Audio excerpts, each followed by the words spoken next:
speaking of the Bengals, they are a member of each of the division. So we're going to go through every single division, every single team in the NFL, and we're going to name one thing that each NFL franchise has to do this offseason or should make this offseason to improve their roster. And what better place to start than with the Cincinnati Bengals? John Breach, I don't know. Is there something you could think of that the Bengals might need to improve to make their team better and try to win a Super Bowl?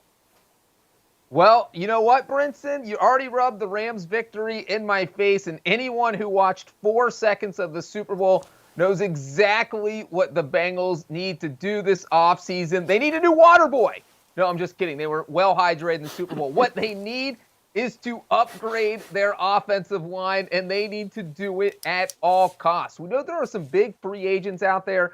Terron Armstead from the Saints. If you need a starting left tackle, that is a great guy to look at. Brandon Scherf from Washington, one of the best offensive guards. But the one thing about guys who are going to be on the high end of the free agent market is there could be some bidding wars. There are teams with a lot of salary cap space. The Dolphins might just give Armstead a blank check. And the Bengals do not like to get in bidding wars. They are a team that likes to make their contract so that most of the guaranteed money is in that first year. So my thing that the Bengals need to do is trade for Laramie Tunsil. I think they should pull off a trade because they won't have to get in a bidding war with anyone. Maybe you give up your first-round pick. You're picking at the bottom of the first round. There's no guarantee that person is going to be half as good as someone you can get, a proven veteran. So basically, you're taking the Rams approach here. You are giving up some key draft capital to land a proven veteran. You put him at left tackle.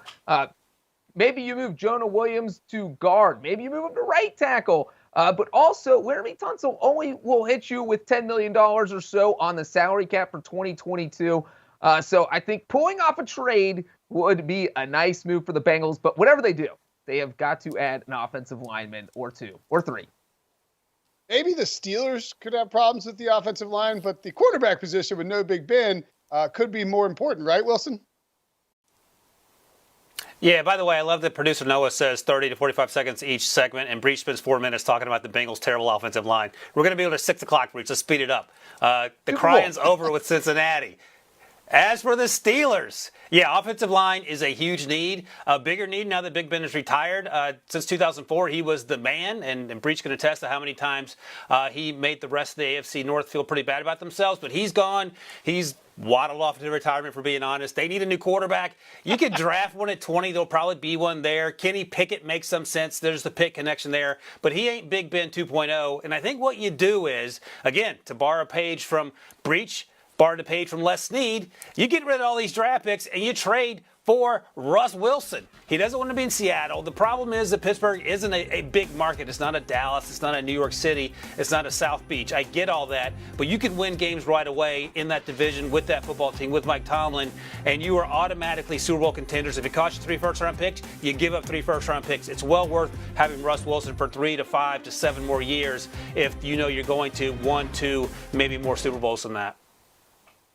You know what, Wilson? Here's what I say to that is if he doesn't have an offensive lineman in front of him, Pittsburgh's just going to turn into Seattle East. Wilson's going to be complaining after 1 year after he gets sacked 60 times. But I say think bigger and trade for Aaron Rodgers. So if you're going to try to trade for a quarterback, I would go after Rodgers with Wilson being choice 1B. Yeah, that's a good point, Breach. I thought you were going to follow with the Ravens since you were already talking, but I will say this very quickly: if Joe Bird had as much time as Breach spends talking in the pocket in the Super Bowl, the Bengals would have won. Breach, what do you think the Ravens need to do this whole season? Well, you know what? Apparently, all I'm going to do is talk about offensive linemen today, so I'm just going to keep going here. Look, the one thing we saw with Lamar Jackson last year is that he didn't get a lot of protection. It's kind of hard to tell how bad the Ravens' offensive line is. Jackson kind of masks it with his athleticism and his mobility. But the Ravens absolutely have to upgrade on the offensive line. And I would start by calling Ryan Jensen and telling him, hey, why don't you come back to Baltimore? We should have never let you leave. You had a great run with the Buccaneers.